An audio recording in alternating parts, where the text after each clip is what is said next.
algún tiempo ya nos hemos propuesto pues llevar un poco lo que es el cómic asturiano pues a un poco las obras más actuales, ¿no? Y la verdad es que, como bien sabéis, en Asturias tenemos un par de nombres que han pesado muy fuerte fuera de nuestras fronteras y sobre todo para las dos grandes, que son, por supuesto, las dos grandes americanas, que son Marvel y DC. En este caso, ya hablamos en su momento de Germán García, Aka Copy, Isaac del Rivero hizo también sus pinitos para el mercado americano, y en su momento hablamos del Descubriendo la Realidad de Javier Rodríguez y Mariano Entrialgo. Por especial fijación que le tengo un poquito a Javier Rodríguez, porque me gusta mucho su estilo de dibujo y cómo se trabaja la página en general, me he decidido centrar en uno de sus trabajos que realizó para una de las féminas más poderosas de Marvel, Spider-Woman.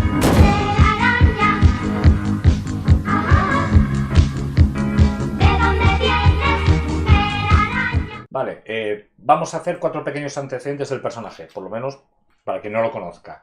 Spider-Woman, como bien sabéis, pues se puede considerar que nace como la versión femenina del gran estandarte de la editorial Marvel, que es Spider-Man. Tuvo su primera aparición en el Marvel Spotlight número 32, que se publicó en el año 1977, y sus creadores fueron Marv Wolfman, el mítico Marv Wolfman, y Carmine Infantino. Normalmente las versiones femeninas de estos personajes icónicos masculinos siempre solían tener una relación muy directa con su homónimo masculino. En el caso de Hulka, que viene de Hulk, pues fue una transfusión de sangre que se le hizo del propio Bruce Banner.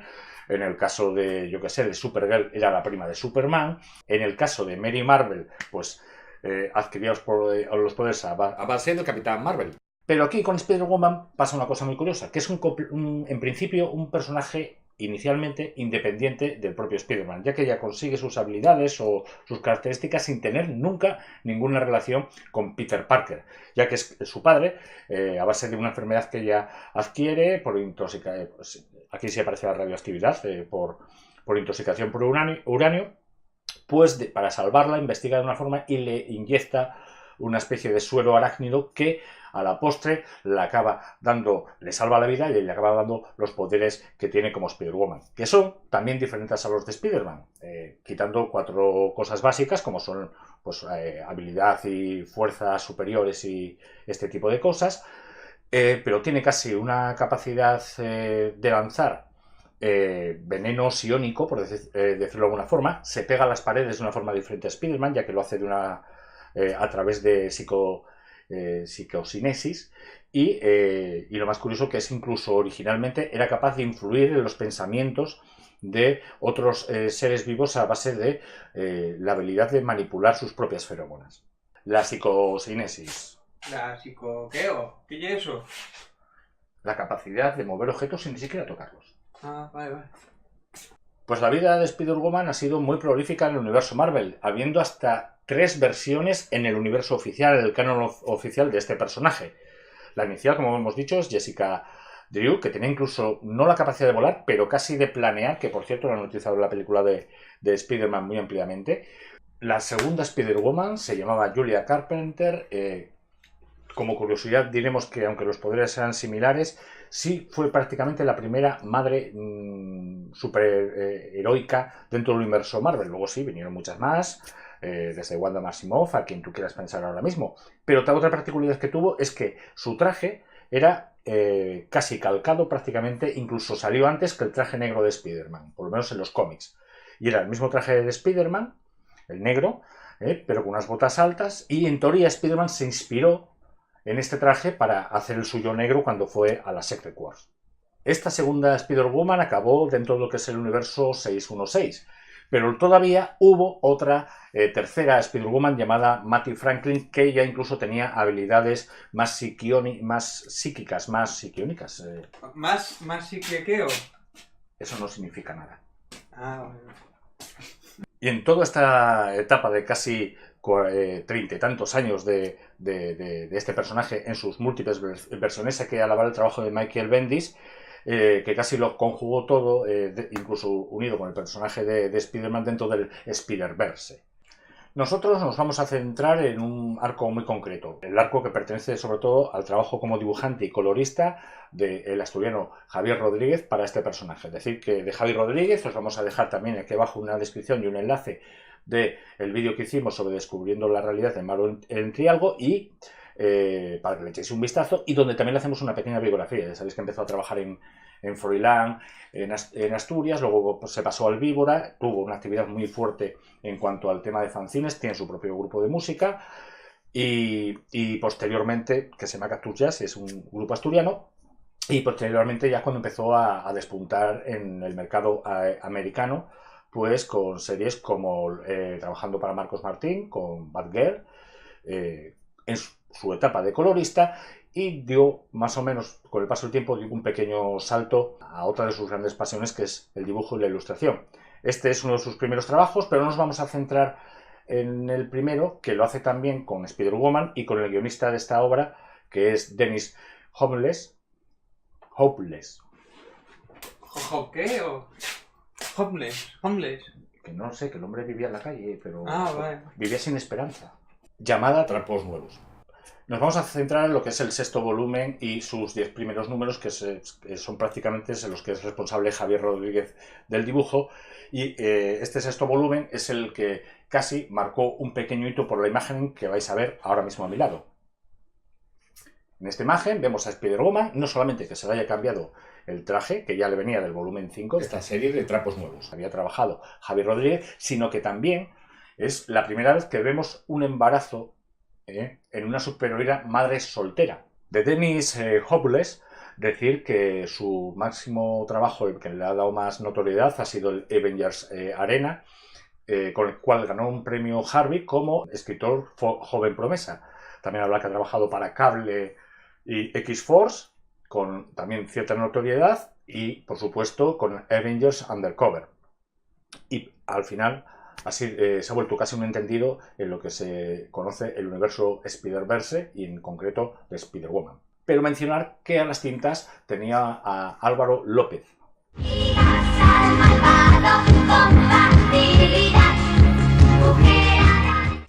Bueno, hay que decir que este es un cómic de superhéroes muy atípico. Muy atípico no solamente por el trabajo de Javier Rodríguez en la forma que tiene de representarlo.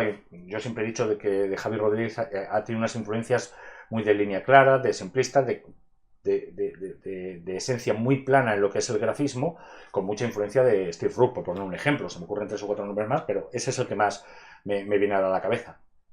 Y a la par, decir que al ser consciente de que la parte gráfica, él reconoció en alguna entrevista que verdaderamente le gustaba que le entintasen a otras personas, pero que le gustaba colorear su propio trabajo, porque si le entintaba a otra persona, a él le parecía que no había hecho el dibujo. Entonces se sentía como más libre para interpretarlo a la hora de aplicar el color al gusto que él prefería, ¿no? Decir que la historia es completamente, como estábamos diciendo, un poco diferente, porque a mí me da la sensación que es como una especie de sitcom americana, con pequeños toques de humor, no demasiados exagerados, y en las que se ve, pues, no existe una pelea de superhéroes, no hay una violencia continua que es la que abarque el argumento o la línea que va a seguir la historia del cómic en esas 24 páginas, sino que verdaderamente es una situación bastante normal en la que una persona pues tiene relación con personas que son todas superpoderosas. Hay prácticamente la mitad del universo Marvel en algún momento pasa por las páginas, ya por mencionar unos pocos. Hay que decir que Carol Danvers, que es obviamente la Capitana Marvel, de la que próximo, ya sabéis, tenemos película, pues es casi como quien dice su más íntima amiga. Tiene un compañero, amigo, mejor amigo, que se llama Roger, que también tiene una hija y que le hace las veces también de cuidar al crío cuando lo va a tener, cuando va a dar a luz. O, por ejemplo, personajes, ya hemos dicho que, bueno, Spider-Woman tuvo una etapa muy diversa en ese sentido. Fue espía de Hydra, estuvo contra S.H.I.E.L.D. y al final a lo que se dedicaba básicamente esta Spider-Woman en concreto era ser un detective privado, ¿no? Pues monta una agencia con el propio Ben Urich, el periodista del Daily Bugle, íntimo amigo de Matt Murdock, acá Daredevil, amigo o jefe, entre comillas, de Peter Parker, acá Spider-Man.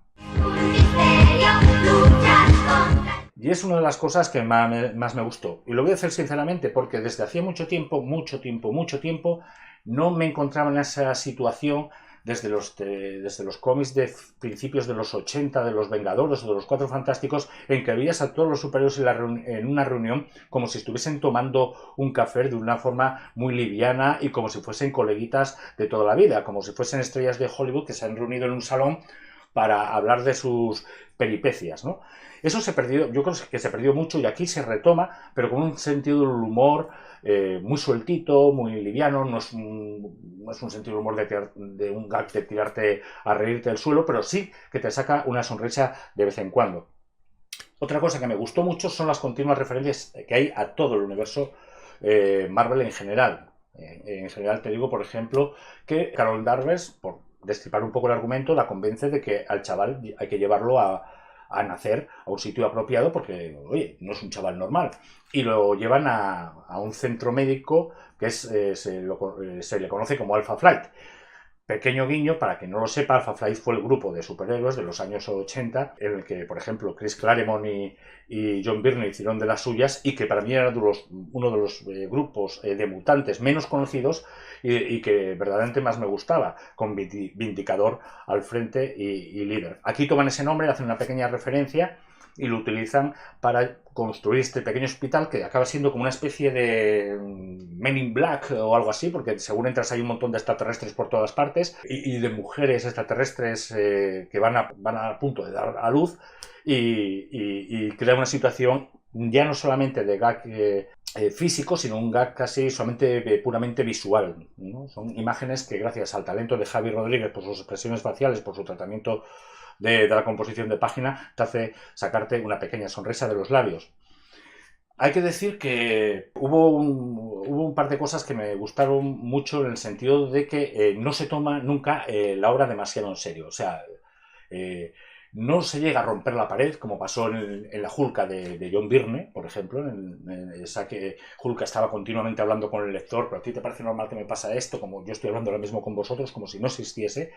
Que era un humor así muy luz de luna, muy exagerado y tal, que romper esa cuarta pared era muy complicado. Aquí no se rompe directamente, pero tú muchas veces no sabes, según estás leyendo el TVO, si de verdad está rota o no, hasta que das la vuelta a la página y te das cuenta que está hablando con otra persona y que tú estabas en la perspectiva de ese contraplano. Y eso me hizo mucha gracia. Muy original, porque sin entrar en la absurdez de que un personaje de cómic reconozca que es un personaje de cómic, pues sí que podías jugar durante unas páginas a esa pequeña confusión. Y hablando más en concreto del trabajo de Javier Rodríguez, que ya es el asturiano, que ya es el de aquí, pues contar que yo creo que siempre he estado experimentando. No, me gusta porque sí que crea un concepto, ya digo, que tiene unas influencias de línea muy clara, línea muy simple, incluso los colores tienden a optimizarse en ese sentido, sin ser recargados, sin demasiados gradientes, sin abusar demasiado de las capas de Photoshop y de efectos de ordenador, pero sí con unos pequeños gradientes que le dan una tonalidad que envuelve en general, según requiera el momento del trabajo, pues joder, que llama la atención porque te gusta. Dices,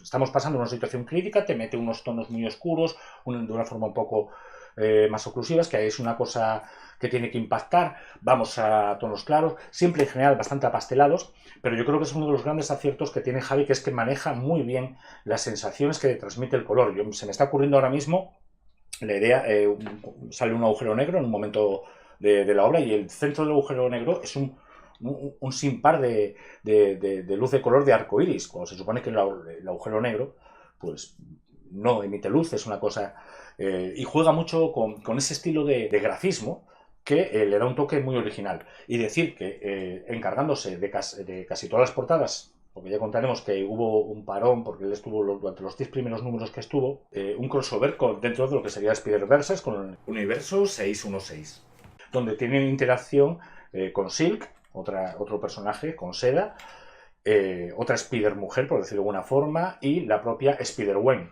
¿no? Y sus versiones alternativas en ese universo. Esa parte no está dibujada por Javi Rodríguez, pero sí se encargó de hacer también las portadas alternativas. Y decir que me gustó mucho cómo fue evolucionando las portadas hasta convertirse en ciertos momentos en icono pop tipo Andy Warhol, llevando los colores puros, muy extremos, colores muy fuertes que llaman la atención, que casi rompen la vista cuando lo ves.